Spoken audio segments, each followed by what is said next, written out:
This is May 31st, 1989. This is Joe Todd, an interview with Mr. Clarence A. Gregg in Manford, Oklahoma. Sir, where were you born? Dawson, Indian Territory. Where is Dawson? South, northeast corner of Tulsa now. Okay. Dawson Road. Who is your father? Jim Gregg. And your mother? Renee, Renee. R-E-N-E-E. And what was her maiden name? Clark, Clark. And where were they from? my father was from Missouri and my mother was from Texas.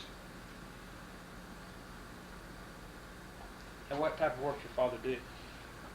Well, he worked in the coal pits at Dawson, and he moved to Drumlight and went to work in oil fields. How long did you live in Dawson before you moved to Drumright?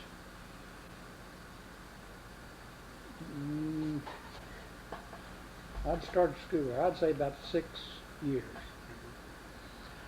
Tell me about Dawson. What does the town look like? Well, it's just a small town, and they had a post office and bank and 2 grocery stores and a school and a depot. Now, who was Dawson? Who was the town named for? I don't know there.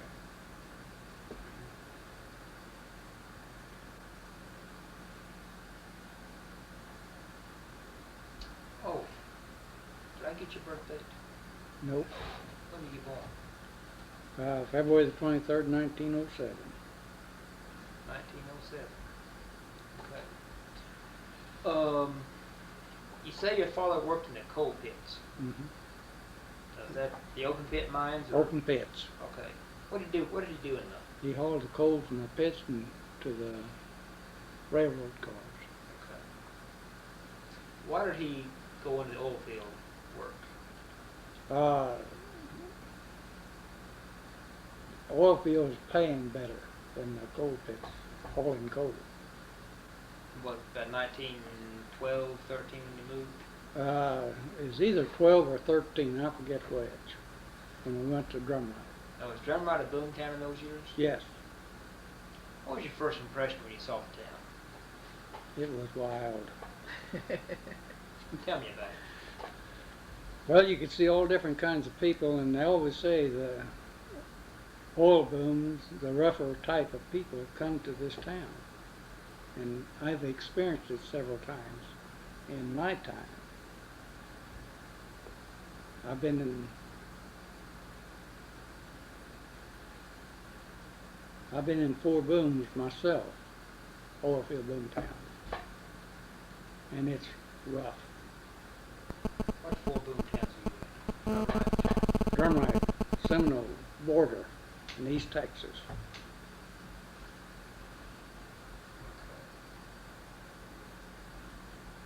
Border, daytime, don't get night. Right you are, Tommy. What was it? Border? Border, Texas. Border at daytime. Booger at night. And I was in Wink, Texas. Wink, Texas was a boom town too. And there, at Wink, Texas, is where the Texas Rangers came in, and everybody in the cafes and the stores and everything else, they lined them up on the streets, shook everybody down. Why? They was looking for somebody, but they didn't find them there. And when they didn't find them, they turned us loose. And I was always scared of a Texas Ranger. How old were you in it then? I was not 18 or 19. Impressed you, huh? Oh, did it? Very much. What kind of house you live in Drumright? We called them shotgun houses. They built with 1 by 12 with 1 by 4 laths on where the 1 by 12 meet, and they had just a roof like that, kind of a round roof. And you could pick them up and load them on a wagon and move them. How wide were they? About 10 foot and about 14 foot long, Why'd they call them shotgun houses? the way they's built. Just in a straight line. So you could point a shotgun in the front door? Yeah, That's what front I'm and back. trying to get you to say. That's just one room right behind the other? Yeah. Uh-huh. Yeah. Point a shotgun in the front door, go right on through. Why was Drumright so rough?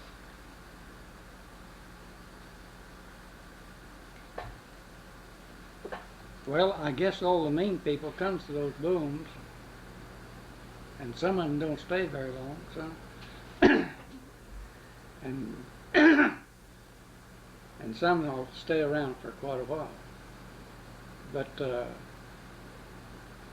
unless you're transferred in, the people just comes on their own. They're most generally the roughest type of people, Why did they come to these little towns?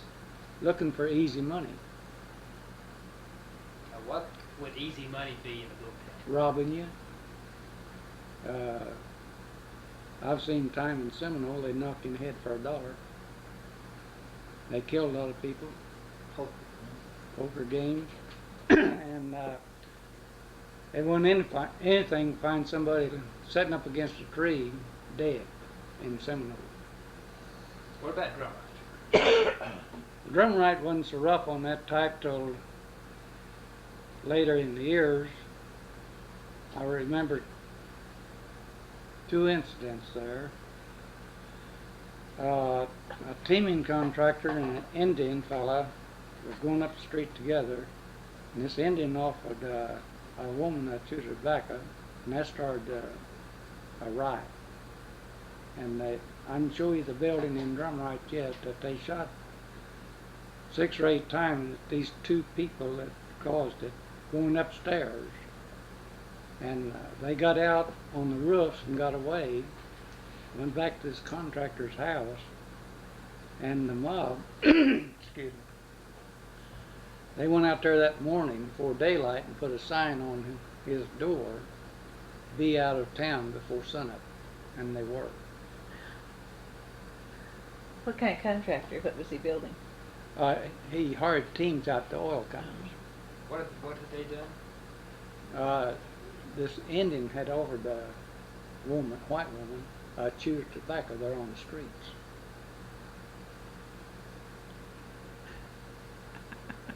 For the riot. Yeah.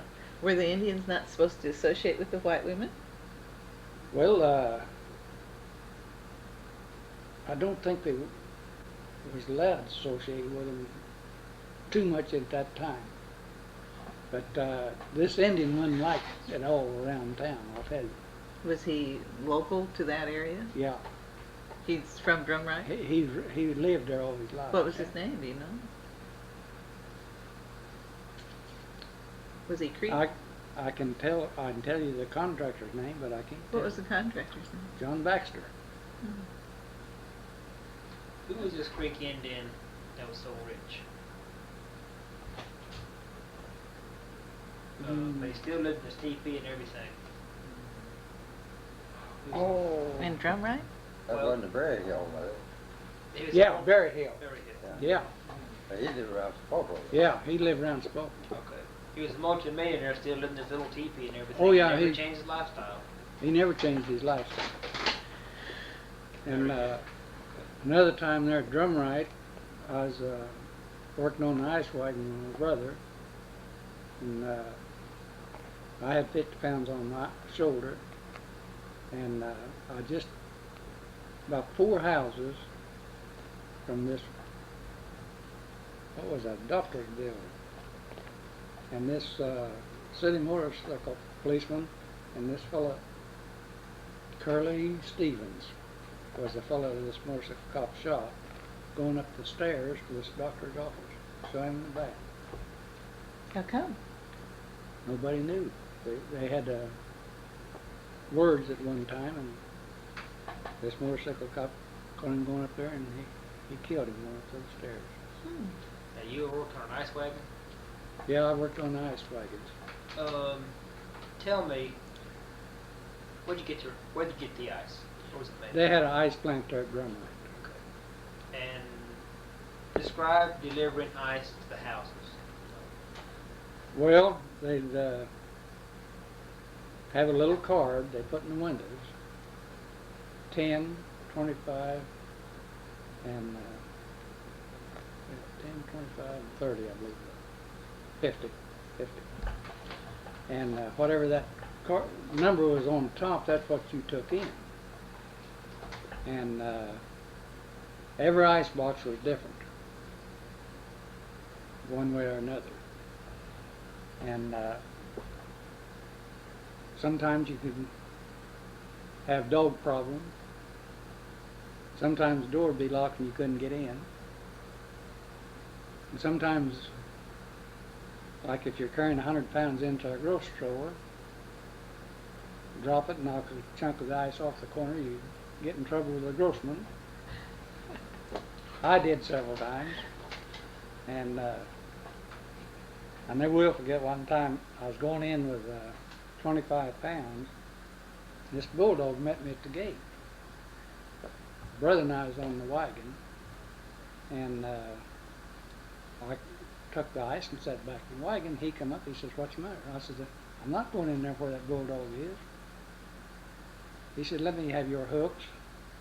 And I let him have my hooks, and he reached up and got that 25 pounds of ice. And he said, "You open that gate for me." I opened the gate for him. Well, here come that bulldog, and he had this ice in his left hand. And he had those ice stones folded up in this hand.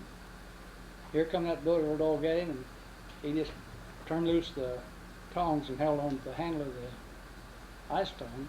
He caught that bulldog right there, just like that.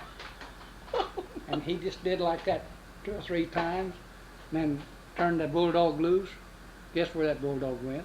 The backyard. That's what you needed, Tommy, for delivering the mail. A pair of ice tongs. Now, how did you determine what was 25, 50 pounds? No, I How did did a you- riddle. Just put it in the box, see. I didn't put the doors. Well, your ice was marked in 50 pounds, and 100 and a 50, see. Your 100 was marked right down the middle. And at 25, you could split those two 50s in half. Didn't take you long to catch on. How long did you deliver ice? 2 years. 2 years. That is the summertime. I didn't deliver in the wintertime. How'd you split it? Just go down with it. Ice pick. Ice pick? Well, it had kind of a crease in it. didn't Yeah, it had a crease about, like deep as my finger. And your 100 pounds is marked off. And you'd have to gauge your distance on the 100 pounds or 50. And the same way, you split the 50 right down the middle for a 25. And a 25, you cut it half in two for 12 and a half. How many whacks did it take you to get it to split? About 5 or 6. Did it always split even? Sometimes no. What do you do then? You just scoot it over in the corner, somebody want a piece of ice, give them a piece of ice. You have many kids around? Oh yeah. Yeah, the kids see that ice wagon come, they always get the chunks of ice. They like to chew on that ice. Now, if you messed up a piece, you had to push it aside, you had to pay for that? Or what? No. No, if you busted up a piece of ice or anything, you didn't have to pay for it. What was the name of the ice company? Badger Ice Company. You remember that, Tommy? it? Yeah, Pat Badger. Yeah. And you were delivering ice in a wagon? In a wagon. What does a nice wagon look like? Well, is what we call the oil field type wagon, and had 2 sideboards on each side. That's just how high the ice was. And then we had a wagon sheet to go over the top of that to keep that sun off as much as possible. What they used to make ice in those days? How'd they make ice? They had a ice plant there at Drumline. Now I never was in the back for the freezing. You go to school in Drumright? Yes, I did. Was the school rough along with the town? Beg pardon? Was the school rough along with the town? We had some rough ones in there. I went to the third ward school out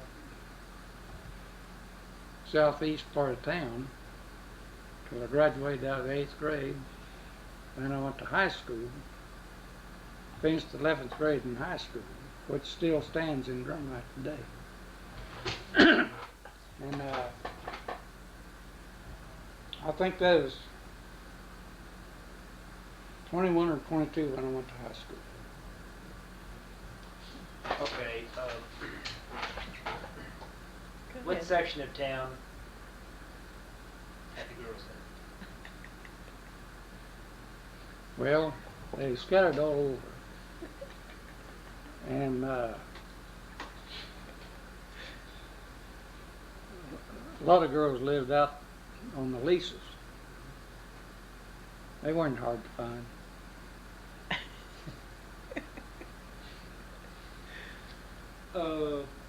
I heard about the horses that drowned in the mud in Drumright.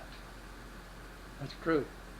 Tell me about the streets when it rained in Drumright. Well, I've seen it so muddy there that they'd have 6 and 8 teams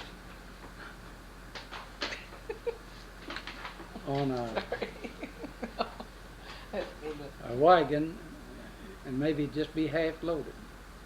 The mud was so deep, be up to their bellies. And out in the country, when it's wet, they didn't have roads, it's just mud holes. Why was the mud so deep? Well, you never did go to the same place twice. There's always soft ground. Now, Well, the traffic just worked it up. Yeah. too. see the horse's hoof, they chop that ground, then your wagon come across there and cut it. And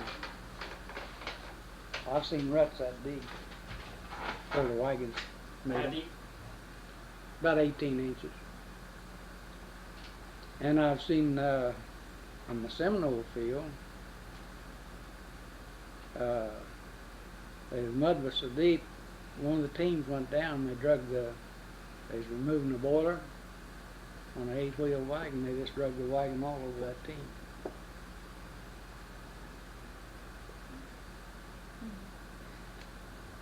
And I've hauled a lot of, they're still building the wooden derricks in, and I've hauled a lot of lumber from Seminole out in the field to build the wooden derricks. When did you move from Drumright to Seminole? 20, I went to Seminole in 26.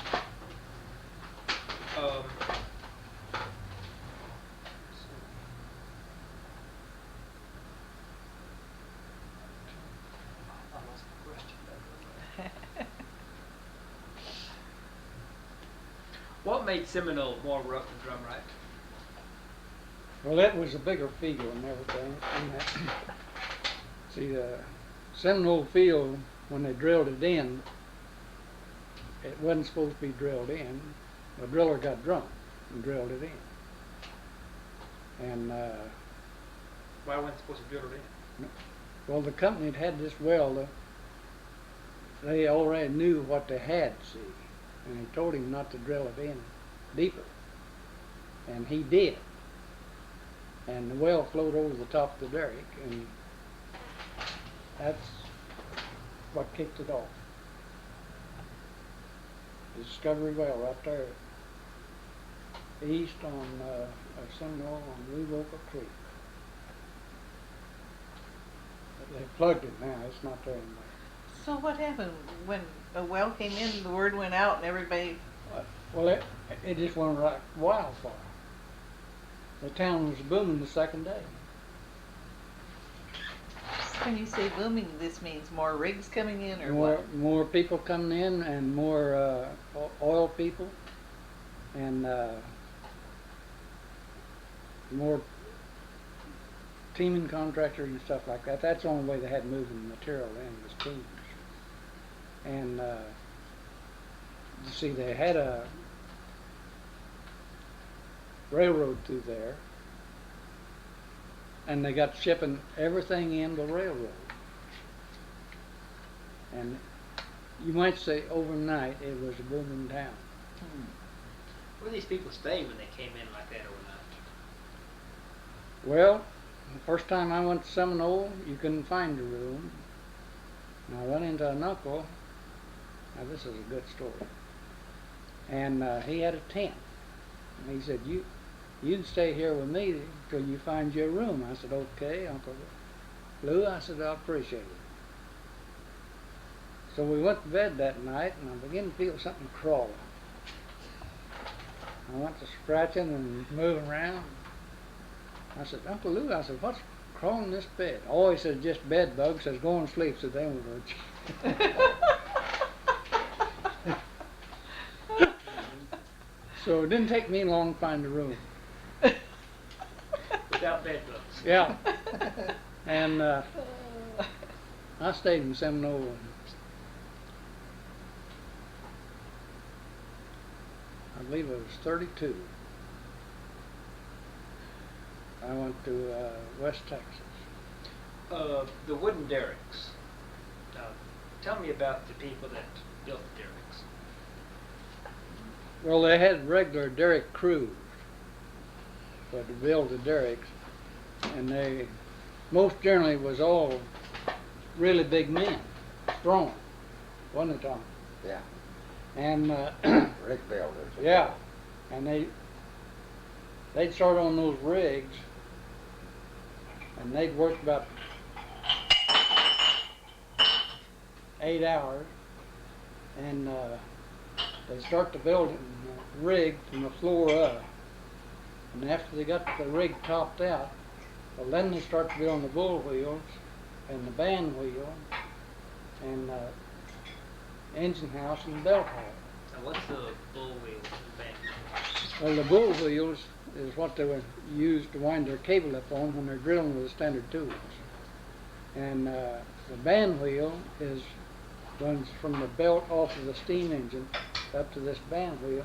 And then they got ropes going from the band wheel over to the bull wheel to lower your tools in the hole and pull them out. What was your job at your wheels? What'd you do? Well, I did several. I've drilled, I've dressed tools, I've pumped, I've worked in gasoline plants, I've worked on pipelines.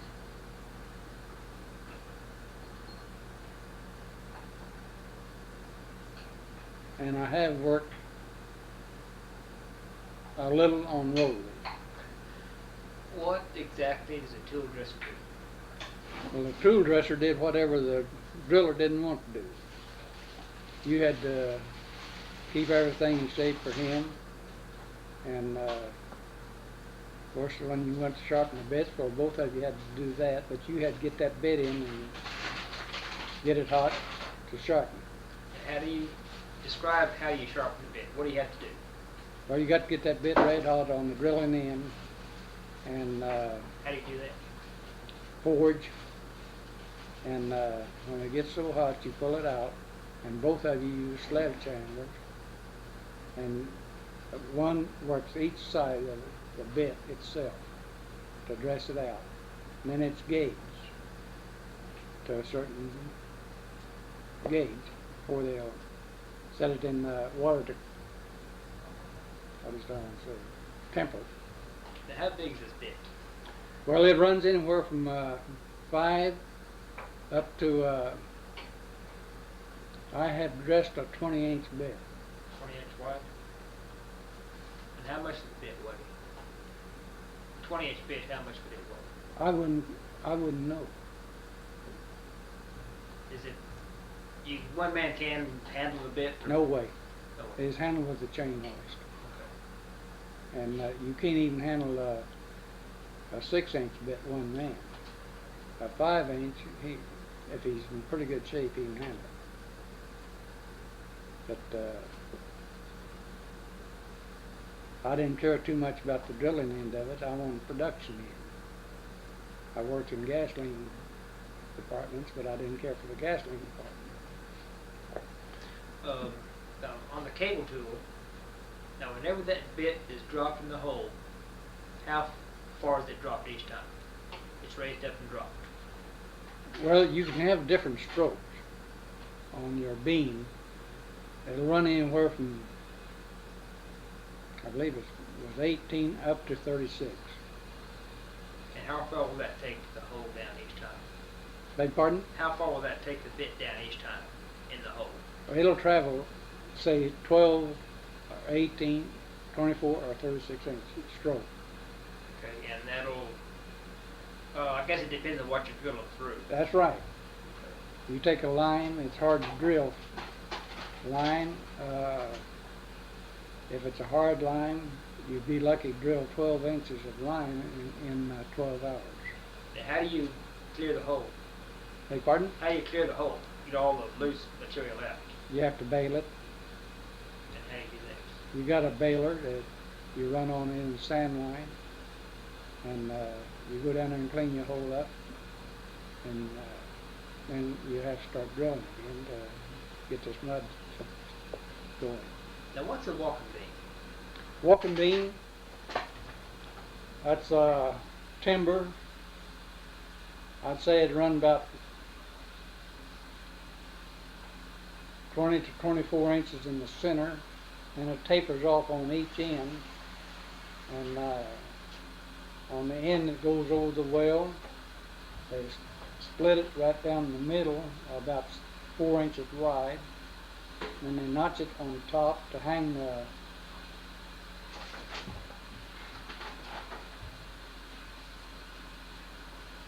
polish rod carrier on it.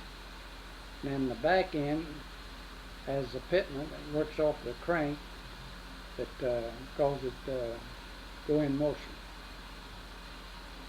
Are all these cable tool rigs, are they all pretty well standard? They were. You don't see them hardly anymore. Yeah. They're just about out of existence. Yeah. It's mostly all rotary now. But when they were, every cable tool rig would be the same, every one. About the same. Okay. How big were the main beams for the derricks? The beams for the derricks, how big square? You mean pumping beams? No, just the beams for the derrick, when they built the derrick. Oh, when they built the derricks. Yeah. Well, some were 2x6s and some were 2x8s, but they'd be doubled on each side. And the girts would just be 2x6s, mostly all 2x6s. Why do you need a derrick to drill a hole, a standard rig? Well, you've got to have something to run that cable over to go down in this hole, see? And that's the reason they put the derricks up, so they can use their cables and the bull wheel to run those tools up and down the hole. Now, once they built The beam's about 15 feet high, they're 20 feet. They've got to have room to raise them up. Yeah, the beams, see, when they're pumping, but I'm talking about the cables coming over the rig, Tommy, from the bull wheel. Yeah. But the bit is on the bottom of this beam, though. Huh? The drill is on the bottom of the bit. It comes over, the cable comes over, and whenever they get ready to latch on to the cable, when they hit bottom, well, they've got a clamp. They clamp onto this cable that the tools are on the end of it, and then they go to feeling out the bottom of the hole, and they can tell when they're hitting bottom by the feel of the cable. That's not running.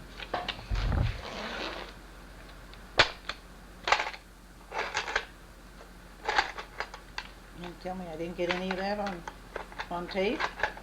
Boy, you're going to have to say it all over again. Oh, no, woman. You are. You can get it off that. My tape's stuck.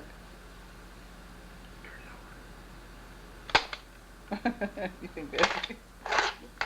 No, it's going.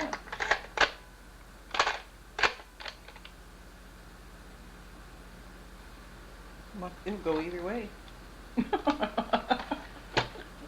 going now. Not quit. Well, I think they had it right. Somehow it wasn't taken. Maybe my batteries are low.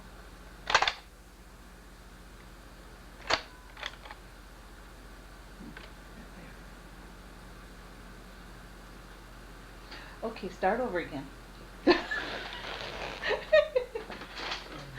Now, when they build a wooden derrick, is it left there forever? No. They tear it down and move it. Well, they didn't there for a long time, but they eventually would.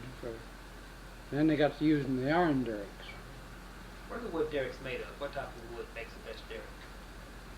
Well, the oak's the best, more sturdy. And how tall are those wood derricks? They run around about 65 feet.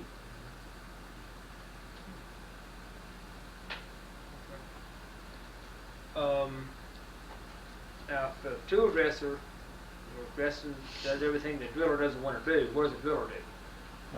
He watches he watches the drilling, motion, and everything.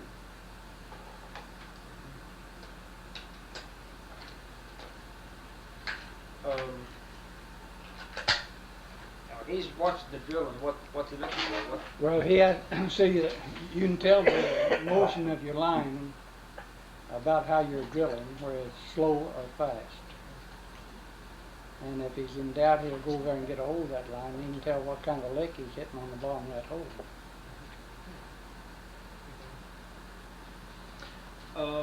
That determines what's down there, rock, or Yeah. by how he could tell You by. can tell by the feel of the line if he's in hard digging, If he's, and where it don't go very fast. See? And if he's in soft digging, it goes pretty fast. and he could actually tell by watching it. Could he tell if he was in sand or? Well, Most of the time they got a hold of it.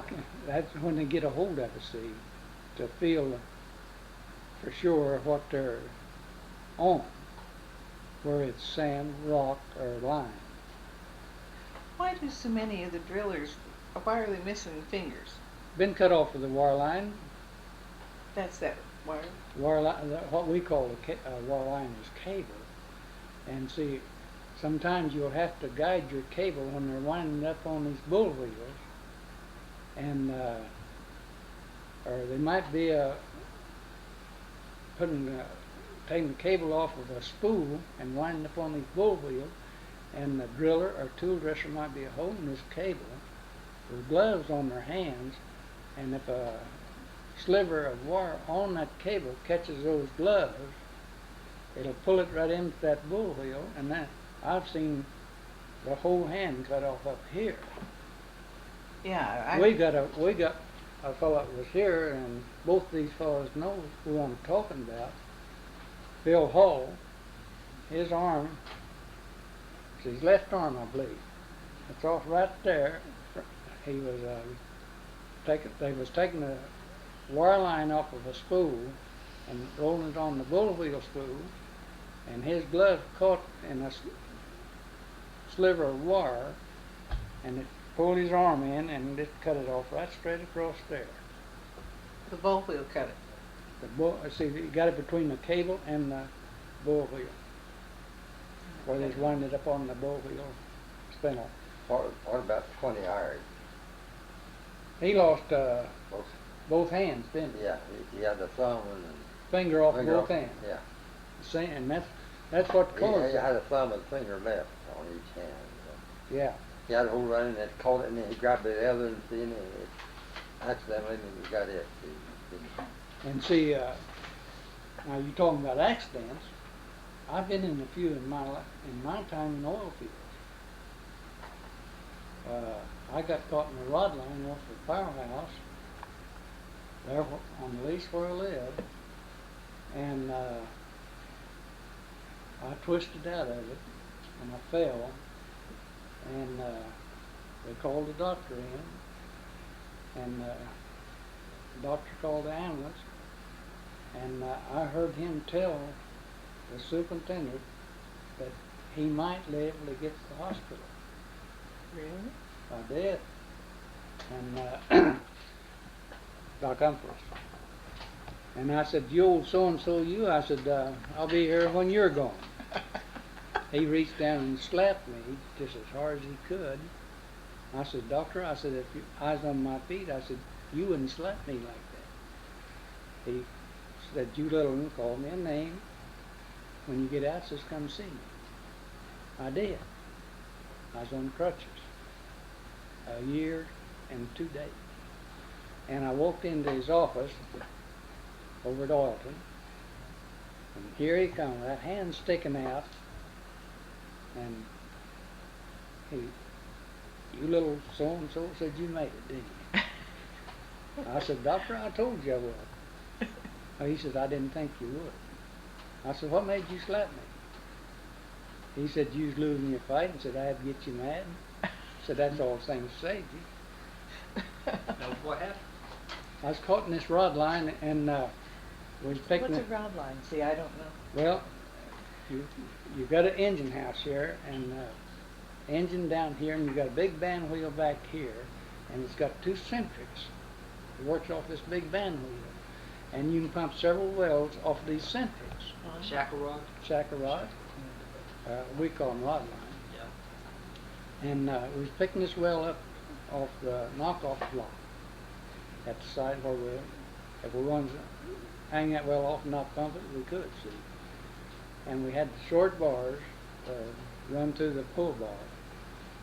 And I was running the latch, I was doing the hooking on, and this other fellow, he was sticking the pins through when I pick it up. Well, he picked up a 6-foot rod, and I was far enough back where a regular pin wouldn't get me.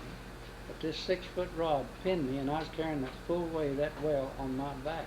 So 6 times when I twisted out. And I was lucky to be here. It broke my back, cracked it, broke 4 ribs, and knocked the kidney loose. You carrying the full weight of what? A well. Rod in the well with fluid on it. And I lived through it.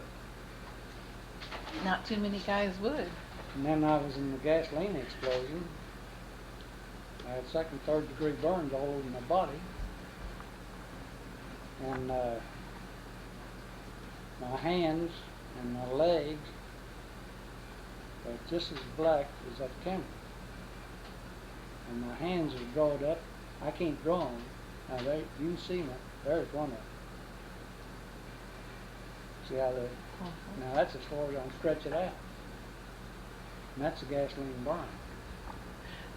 How'd the gasoline explode? Where were you? Well, we started the engine, and I'd been off on vacation. They didn't tell me they hadn't loaded the drips or the volume tanks at the well. And the Superior engine sucked this charge in, and I was standing there by the intake valve when it exploded, and gasoline just poured all over me. And it burnt the building down, and how I got out of it, I don't know. And I started for a pond, and I got about 6 foot from that pond, and my feet wouldn't work. They'd go up and down, but I couldn't step. And a friend grabbed me. He had on a new jacket, and he rolled me out with his jacket. And when I went into the hospital, and they go to, then they used hot packs. And when they go to put hot packs on, I had a red-headed nurse. She was a dandy. Well, she worked my fingers, and my hand, and my legs. And it got so bad that she'd bring a complete change of bedding, where I'd do one or the other. And when she'd work these fingers, or she told me, she said, I'm going to get rough. I said, I'll stand as long as I can. And that would really happen, so help me God, when she'd bend those fingers. And And then when they get through that, they take me down and put me in a bathtub, just as hot of water as I could stand. And then they'd start to peel me. And that was fun.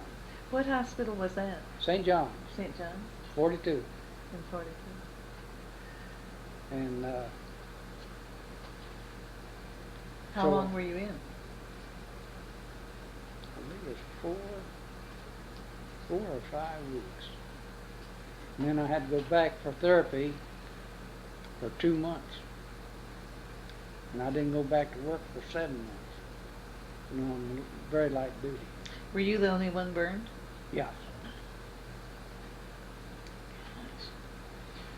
And they peel my legs, they peel my face, peel my hands and up to here. And I got another scar. See What'd you that? do there? Rod went through it? No, I was cutting the pipeline, and our cutters wasn't too good, so we started twisting it, and we started to cut it again with the cutters, and the fellow, he reached over and took them over the top, and I reached down like this and pulled them under, and one end of the pipe had a corkscrew-like deal and come right down just as sharp as a needle. And it was cutting across the creek. With one end up here, went down into that elbow, and cut the artery and the muscle, and boogered my joint up. And we was 6 miles from town afoot, and that artery was just going like this, squirting that blood. And the guys started going off and leaving me. And I says, guys, don't run off, I need help. And I took an old greased rag and stuffed it up under my arm like that, and I had them to take a belt and belt my arm down, and that's what saved my life.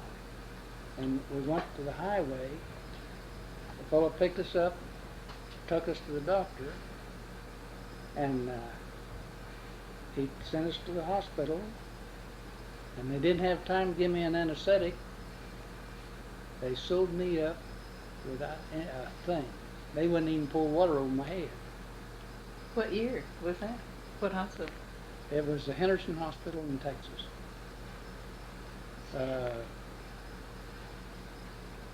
33 or 4. And I carried that arm folded up here just like this for 2 years. And you still were able to move it? Right there, all four like that. And I went to several different places over the Southwest. Well, he told me he'd go to an old retired doctor in Fort Smith, Arkansas. Went down. I said, doctor, I said, can you help me? He said, yeah, I think I can. He said, you come back in about a week. I said, all right. I went back in a week. What did he give me? He had a gallon of angleworms. He said, you take them home, let them go to oil, and said, you strain that oil, and said, I want you to soak that arm. There, you start off, say 2 minutes, and said, you just graduate as you go along, but says, when you get to where you can get that arm down about your belt, he says, you better lay off for a while. And stink. And you soaked your arm in oil? I soaked that elbow in oil. From angleworm oil. And then I had to, when I got it down to the belt line, I had to go carrying a gallon bucket of water in that hand. And I got pretty straight. That's amazing. When you ever have a gusher in the oil wells with you? I've seen them flow over the top. How do you shut them off? Sometimes you don't shut them off. You have to let them flow off. And but most generally they have what we call a braiding head on the casing. What's it called? Braiding head. Braiding head. Okay. Yeah, it's kind of like a stop. And if you can get in there and get to turn that, well, you can shut it in. But if the flow is strong enough, you can't. How much oil will you lose if you can't shut it off? I've seen a lot of barrels of oil go down the creek from it. You want coffee? I don't. Tea? Cocoa? I think Coffee? Coffee, Clarence? Please, ma'am. Okay. How much bigger was Seminole than Drumright? Those towns? I'd say about 4-1. Ever won the 49? Yes. Tell me about that. I'd rather not. I'm a piano player from 49. You are. I met her. Oh, you did. I'll tell you one little incident, and that's it. Okay. I was dancing one of these 49ers, and I was running around with a fella. He was one-eyed. He was 6'8", and just much of a man. And so a fellow walked up to him, and he says, "Who's your buddy tonight?" Well, about that time I came by, he says, "Right there he is, says the best damn little man on the floor," and says, "If you don't believe me, I'll show you." And he meant it too.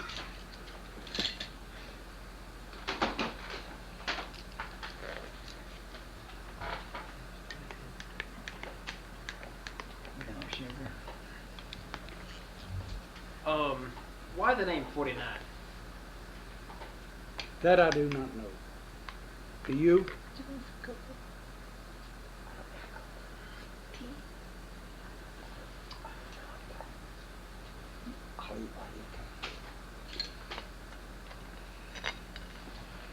Why? What was 49? What was it? That's all. That's all. Why was it so rough?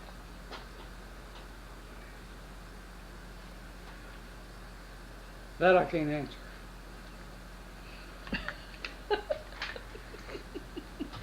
But you won't tell me about it. He If knows. I go in another room, can I? He knows. Is that where the girls hung out? Yeah. Look at it. How about yours, Clarence? I don't get it. You didn't think I knew about the 49, did you? Well, when you said using service, I figured you might know a little. Okay. How long you been in service? Oh, I was 3 years active, and the rest of the time's been Guard Reserve. How many? Was it 49? Was it a saloon or No, just a dance hall. just a dance hall? Mhm. How many were there in Seminole, like the 49? Well, now, they had them about on every corner. And your smaller towns even had them. 2. What did the inside of the 49 look like? Just a description of the inside of it.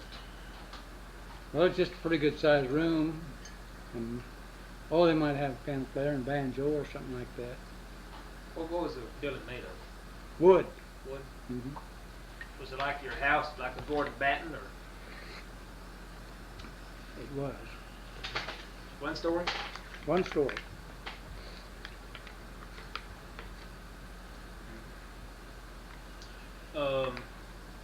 Now, did Seminole have a section called Hell's Half Acre?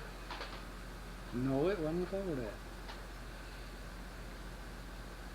What was it called? I'd rather pass. I don't know what it was called. Yeah, I figured you did. I know what it's called too. But She didn't know. Tell her. oh no, I won't. She might know, but I'm not. No, I Was the don't. second word town? Right.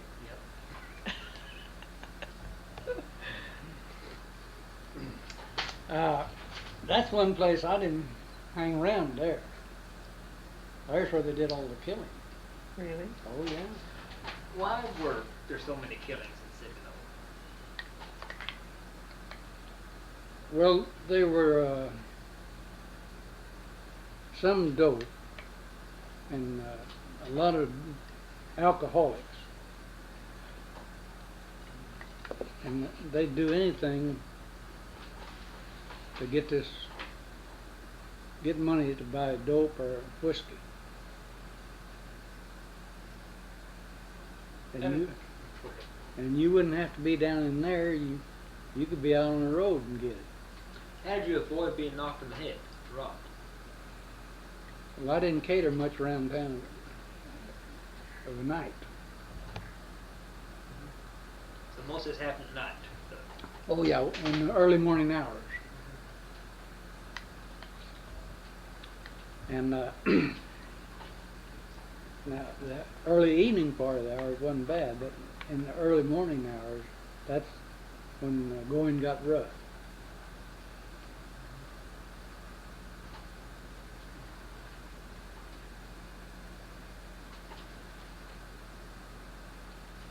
what's your worst experience at Seminole?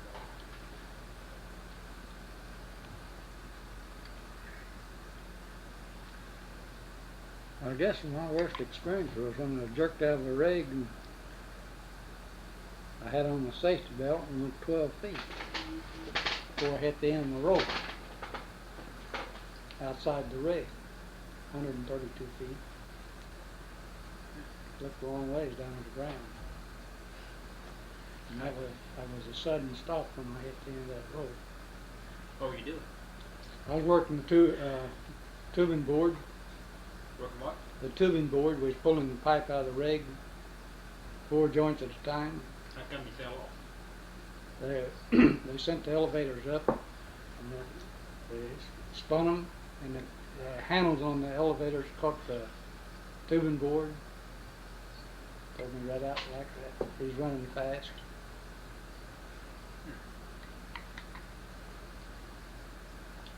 What's your favorite experience at Seminole?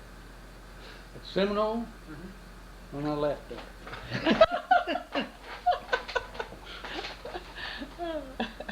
I was transferred from there to East Texas. Who are you working for? Well, I worked for several different companies. I worked for Pure Oil, worked for Black Oil and Gas, St. Clair, Amarada, Citco, as City Service Inn, and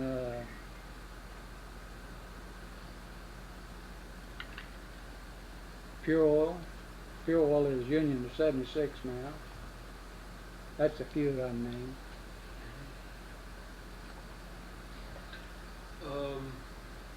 Was Seminole the worst boomtown you were in? Yes. What was the population of Seminole? One time there is about 20,000 at full boom. See, that's including, the company built camps then, and they'd be anywhere from 4 on up of housings in these camps, and families would live in.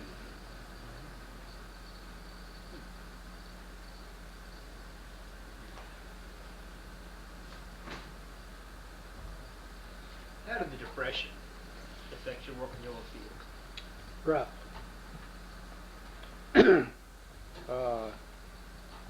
They cut our wages better than half and just worked part-time.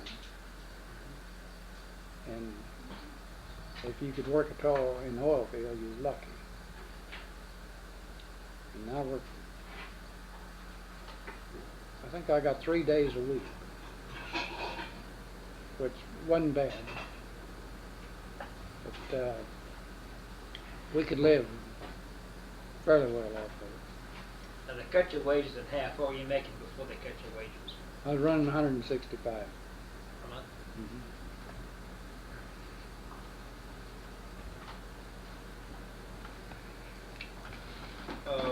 When did you go to work? Without Phillips? Phillips had a plant down there. Phillips Petroleum. Did you work for Phillips at that time? No, I didn't work for Phillips. I worked for a contractor down there. And I didn't stay in the border too long. I didn't like that sand and wind. You ever been there? They have a aunt and uncle live in Phillips. You have. They did live. They retired, moved out just before they had that big problem. Well, they did?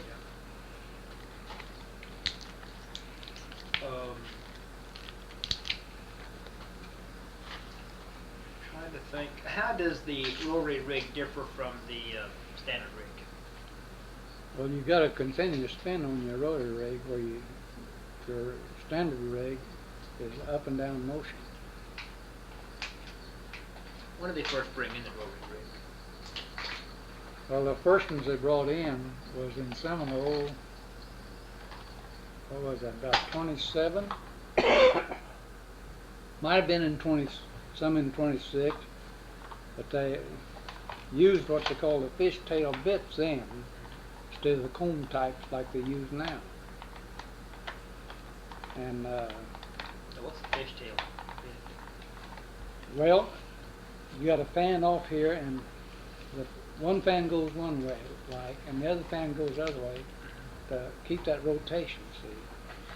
And they didn't last very long when they get into hard digging. And when they went to the cone type, well, they lasted a lot longer than the fishtails were. What are the bits made of? Steel. Steel?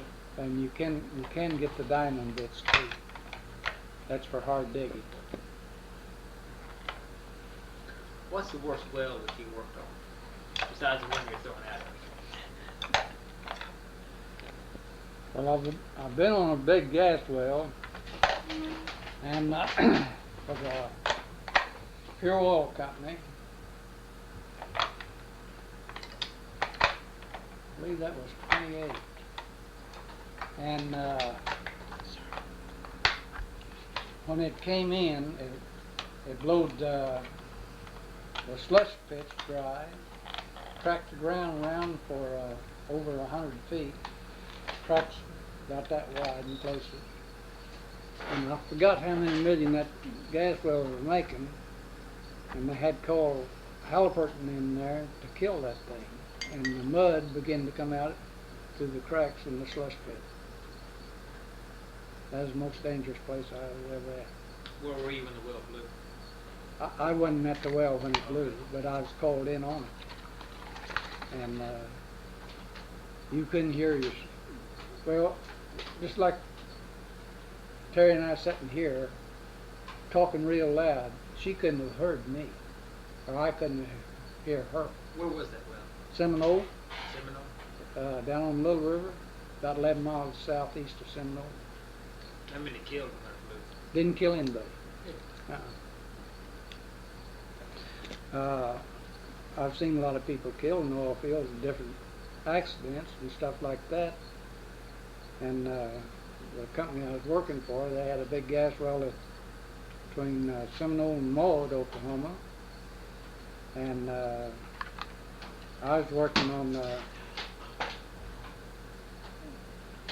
pulling units then, and I was slated to go down on this big gas well that morning, and I had a well to go off at Oklahoma City, and we had to go up there, and they sent a call down to my place, and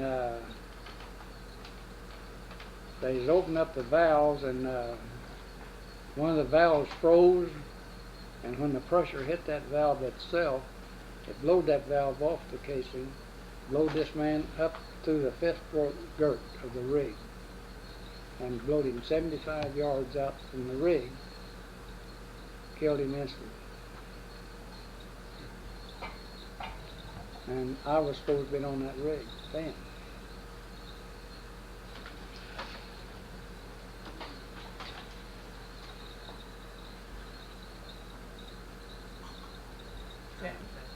Does that make you believe in fate? Yes, it does. I think there's some more questions about the oil field.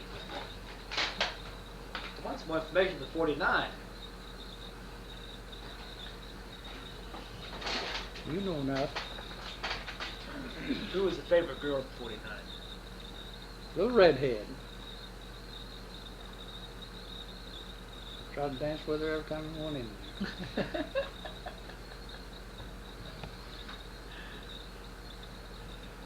Remember a piano player, lady piano player in there? Most of them were men. There's one lady piano player. I got her on tape. You have? She said all she did got the piano, looked down at the keys, played the piano and left. She didn't look at what was going on. She just... Well, she'd been there before.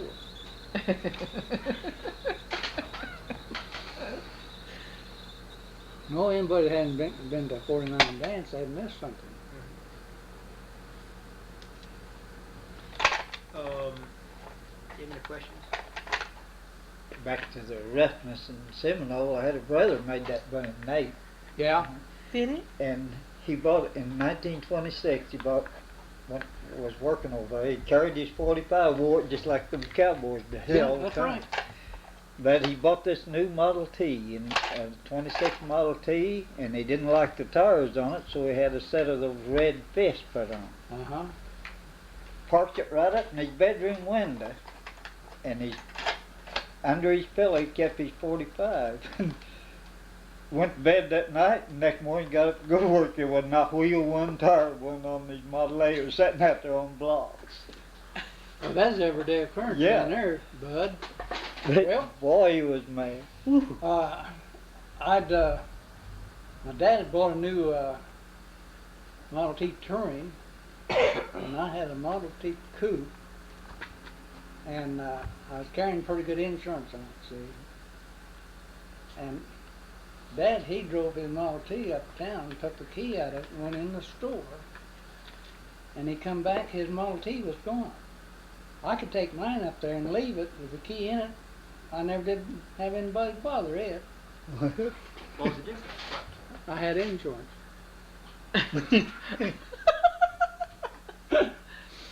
I actually left that key in that Model T Coupe, and I don't know whether they could smell that insurance on there or see that little tag on there or what. That little tag on the fender. They'd see that, they wouldn't mess with that Model T with a key in it. I'll be there. I had more insurance on it than it's worth. I hoped they'd steal it.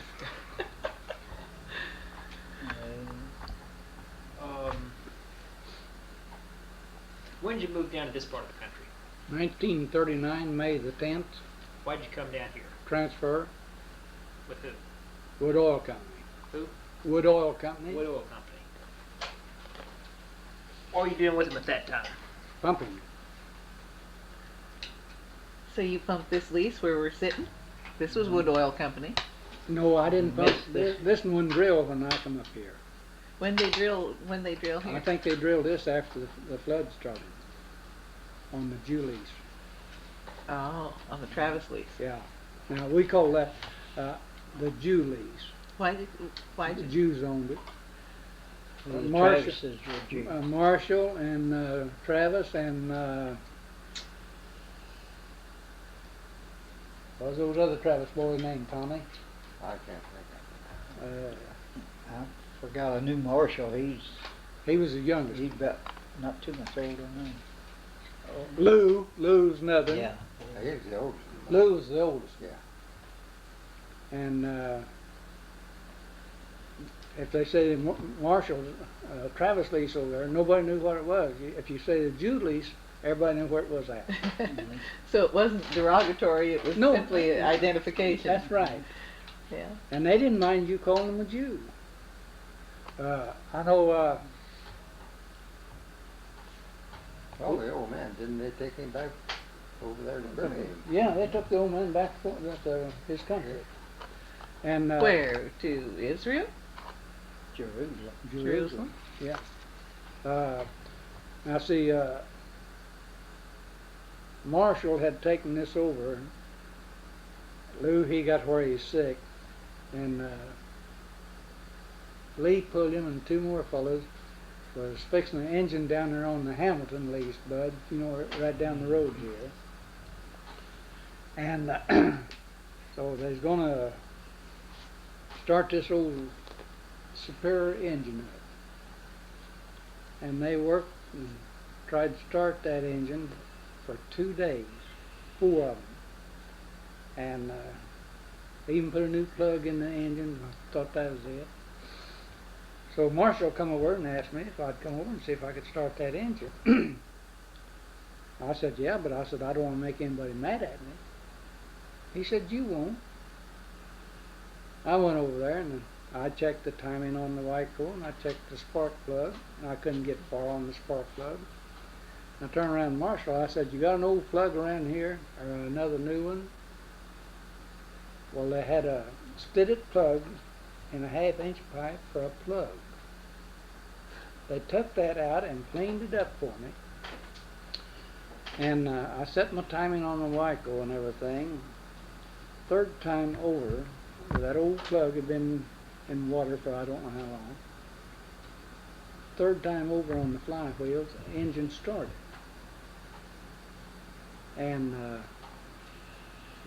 Marshall said to me, well, what's the matter? I said, well, you had a bad plug if it was a new one. And I said, another thing, you didn't have your Wyco set right. You know, those guys wouldn't speak to me for over a year because I started that engine.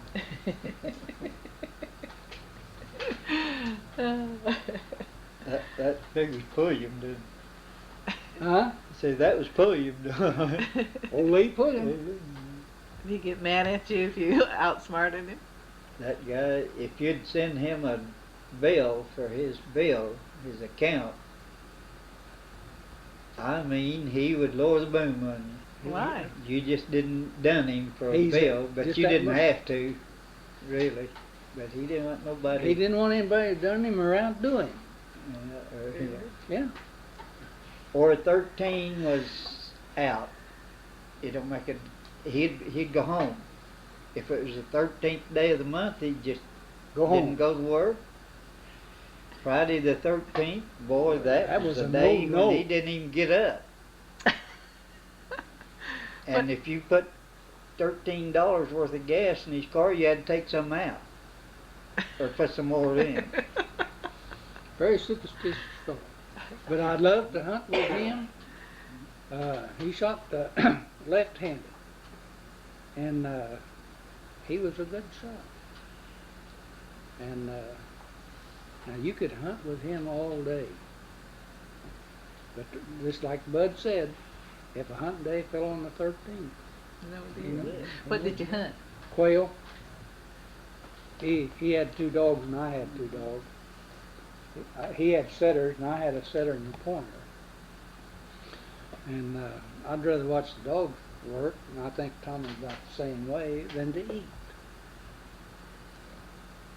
I think there's nothing more beautiful to me than watching a good pair of 3 or a foursome of dogs work on quail. And these 2 dogs, the setter, I could tell her to get down low, and her stomach wouldn't be that high off the ground.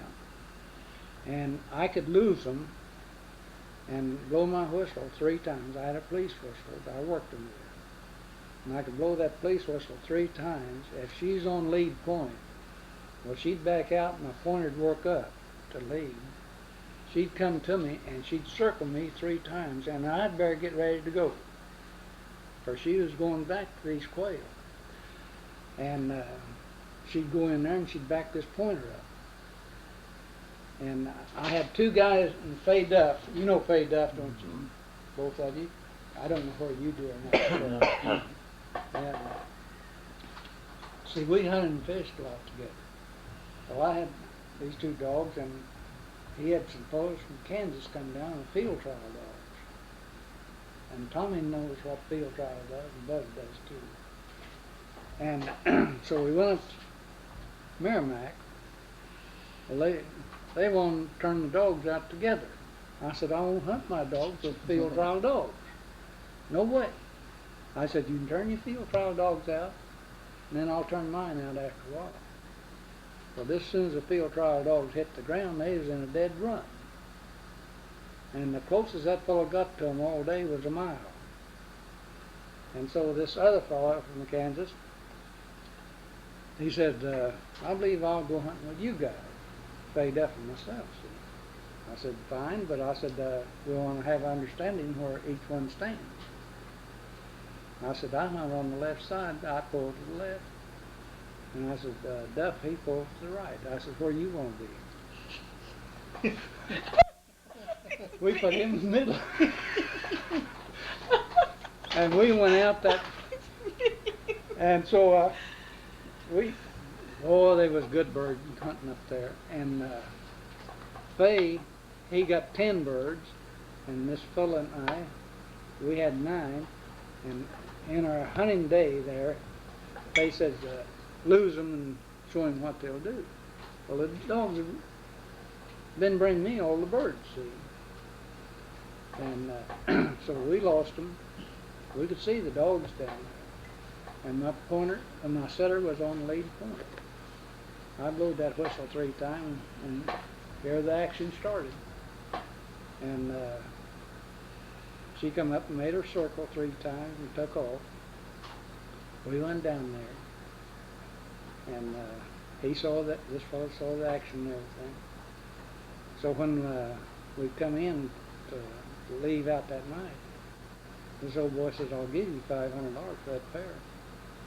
I said, mister, you don't have enough to buy them. I hunted 15 years with them. Here's another old boy that used to have a good bird dog too, I'll tell you. Did you come? You said several of them. Yeah. I like a good dog. And he'd always... The old Jack, she missed him, he couldn't find him. He couldn't call him all. He'd keep it working. Yeah, he'd stay there if you found him.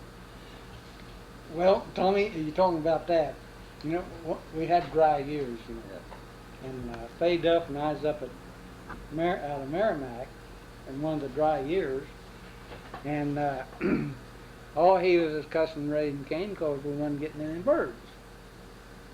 Well, the dogs was working on them, and he didn't think they were.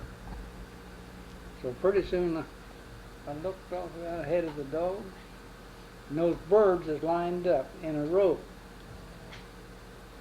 I said, hey, Duff, come here. I said, now you're cussing dogs. I said, look what they're trying to get settled down. Those birds are just walking on them all the time. Well, Well, did you get any good out of it? What we... yes, sir. World War II. I didn't... I got out on this arm. Do any work for the war effort? I just worked in the oil field. I got classified 1A, and then I went up and they put me back on a B. I almost forgot. What? Alfalfa Bill. Alfalfa Bill Murray. Yes. What happened? When he closed the field down, Where were you? I was in St. Louis, Oklahoma, down below Seminole. And I had to go around and get all the rooms and the storage tanks. And I had to call that in. I had made my last lease. And I had a 36 Chevrolet with fluid knees on it. And I was going in to call the reports in. I had made 32 leases. Excuse me. And I got about 2 miles from the telephone, and the left front knee on that fluid action Chevrolet, I lost it. And it's just like running into a brick wall, people. When you say a knee, this is a shot? Same thing as a shot. And they had 4 knee action. It's a fluid knee action. The 36 is the last one I've had them on the bud. When you lost the fluid, you lost. Just like locking that wheel. So I called the truck out of Seminole, and they picked my car up, took it back to the house. So, nosy me, I went out and I pulled the shock off, and I wanted to see what it's made of. I pulled that cap off, and there's 4 springs in there. And that main spring, it's a good thing I didn't have my head over that thing. Blowed off when it broke. And I had to trade this in when I got the new knee at the Chevrolet garage in Seminole. And one of the fellows that worked there on lease with he said, I'll go in with you. I said, all right, George, come go along. Well, we'll put this knee in a box, all the pieces. And I paid for this knee. I loaded the knee in the car, and he said, the parts man, he said, now, says, I've got to have the old knee. I said, yes, sir. So George goes out and gets the old knee in that box, brings it in, sets it up on the counter. And this parts man says, God almighty. I said, what's the matter? He says, I got to put that thing together before I can send it back. He said, I got to take it to a machine shop to press that together. He wasn't very happy. Yeah. Closing the oil fields. Mm-hmm. When did you get word? Where were you? Closing the oil field. Yeah, very close to us. I was in Seminole District. And what was that? I think he had it shut down for about 40 or 50 days in the neighborhood. And the fellows on the leases didn't do nothing, but they still drawed their pay. But when that opened, when he opened them up, mister, there was work to do. Some of the, where they made a lot of salt water, see, well, if you didn't keep that salt water moving through those lines, it'd eat them up. And we had some of the best sprayers you ever looked at. Now he called up the National Guard, I understand. Yes, They patrolled the oil fields. that's right. Do you have any contact with the military? One time, I was out and they thought I was on the wrong lease, but I wasn't. They questioned me, and I had to show that I was carrying credentials, that I was in the right place. And see, when it really got bad, when they went to, some of the hands would go around and dropping tubing rods in the wells. Why? Meanness. But that would ruin the well. No, it would just cause them to go in there and fish for all that stuff, see. And sometimes the fishing jobs run a long time. Why did Murray close the oil fields? When oil went from 25 to 10 cents a barrel, and he made the remark that if they had a warning that it would go to 10 cents. And he said when it went to 10 cents, he would close the state down on oil. And they told him he couldn't do it. He did. And he didn't open it up, so they brought that oil back to 25 cents a barrel. How much oil was Oklahoma producing at that time? Was it one of the main producers? Yeah, what was that? 400 and, I'd say 450 to 475,000, 475,000 barrels a day. Oklahoma. That is when it was really producing a lot of oil. I don't know what it is, what daily production is now. I think it's around about 150 to 200,000. Any questions? No, I was going to ask Tommy if he ever broke down. I'll bet you had a lot of breakdowns on your route. Well, yeah.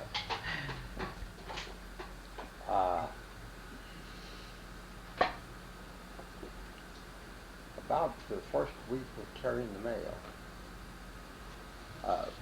Daddy, we had a buckboard at home, Well, that was open floor, see, in the mayor. So I leased a car from Clarence A Gregg. It was a buggy that had a frame for a roller. Well, uh, about a week I drove it, and over Lincoln's, when I went to stop for the mailbox, the tongue fell down, and I had to run away. Oh no. Right there, they whirled and kicked loose and run down to the Baker place there and run straight to the tree, and one pony was laying there when I got down there. Dead? No, crippled up a little, but I guess they run the straddle this tree through its throat. Well, that doesn't. But then I hadn't thought about that. It was practically a new buggy, but that pin under the neck yoke, see there, Mm-hmm. that brad wasn't braided right.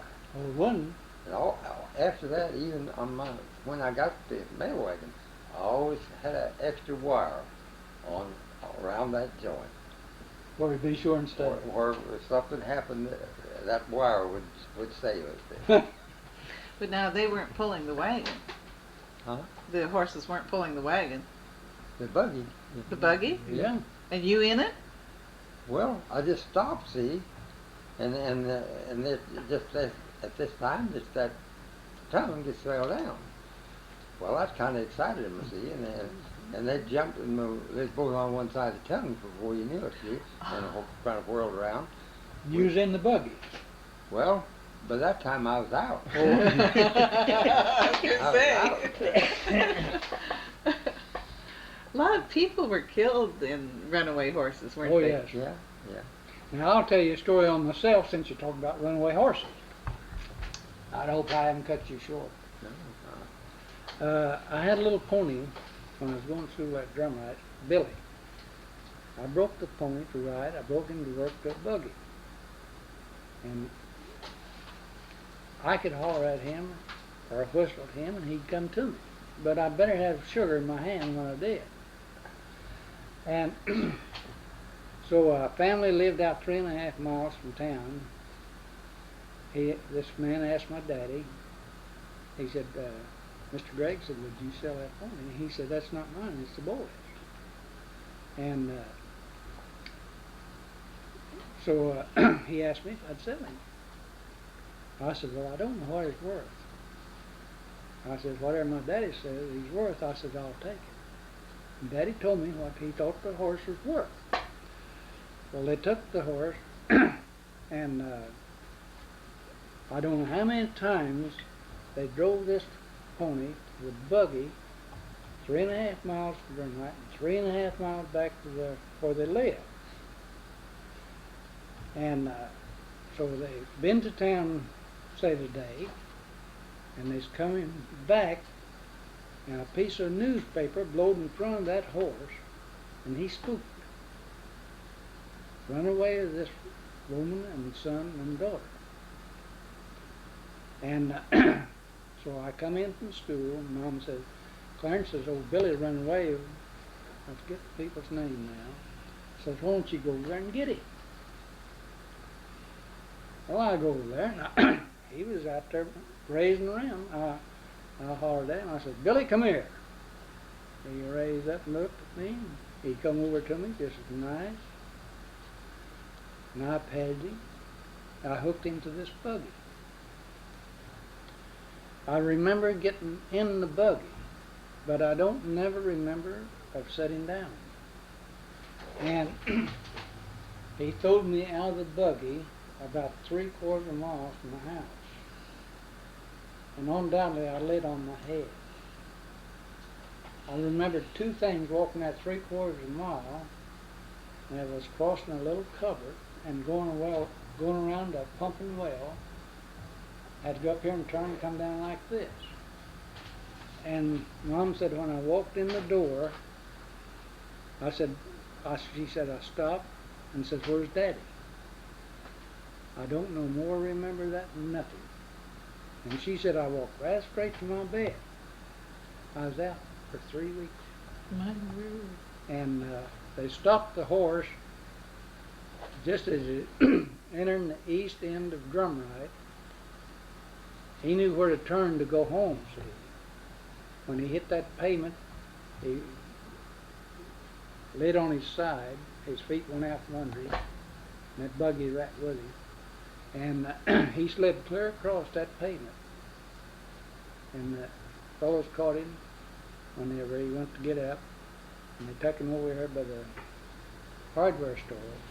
He'd been tied at this post a lot of times, and tied him up there. And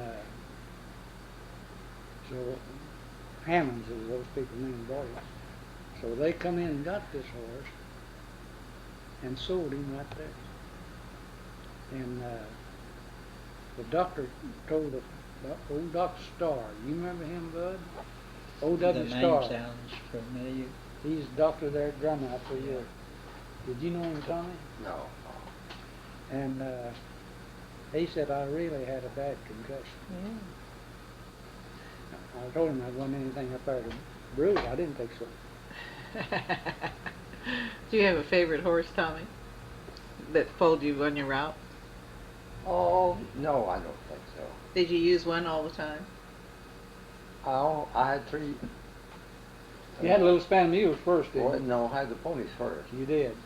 Then I had a pair of mules, and then I changed them and traded one and bought another one. So I had three different. I came a year. See. Yeah. Was it hard on them to pull that route? Well, it's 25 miles every day. See. That's pretty good mileage for a horse, isn't it? Yeah. Well, you lose time stopping at boxes. See. About 10 miles is a good day for a horse. Did they wear out pretty bad? No, not bad. What about your cars? Did you ever get stuck on the mail route in bad weather or break down or anything? Well, I've got stuff with the car later on. I carry 2 sets of chains, and you might tear up a set of chains. See, the road, we didn't have graded roads back those days. You didn't have any trouble when you had that little Jeep, did you? No, I had a Jeep for a while. You make it in. Trouble with them, you didn't have quite enough power. You had to go in second gear. Yeah. The roads are muddy or deep snow and it hadn't been broken. You had to go in second gear. And if you got in 4-wheel, you really had to go down low. No, Tommy had a little Jeep, Mel Pulliam had a Jeep, and I had a Jeep all at the same time. And I got stuck down on the lease, and the only one way that Mel Pulliam could come in there and get me out was go down that bar ditch. And I figured if he got in that bar ditch, it's pretty deep. He never would get out. But there was a big rock down below there. He went down and he turned his wheel as much as he could and hit that rock and it kicked him out of that bar ditch. And he pulled me out. Yeah. Then I went over just south and a little west of the auction barn down there on the Weaver where that meadow was. You guys know where that's at. Towards they drilled that well about the middle of that meadow. Well, they'd been in there with some trucks, and Mill, before the trucks went in there, well, he went in there coon hunting that night, see. And trucks was in there sometime during the night, and the next morning, well, when he come in that evening, he started through there with that Jeep, and it's been raining, and it was a mess. And he got all 4 of his off the ground. He walked over and he said, I'm stuck. I said, whereabouts? And he told me. I said, well, we better take some blocks and cables to get a hold of you. I said, that'll find pull you. I went over there and I made 4 hitches to him and I couldn't shake him. And we laid down a 3-2 block and set a stake out. And that's the way I pulled him out on a 3-2 block line. Well, anything else? Not that I can think of. Nothing more about the 49. No. He's stuck on 49. He's stuck on it, and he's going to try to get something out of me. I guess I better go for it. Oh, shoot. Thank you. You want us to take a stretch break, and the bathroom is right around the corner there. That's what I need. Stretch a little.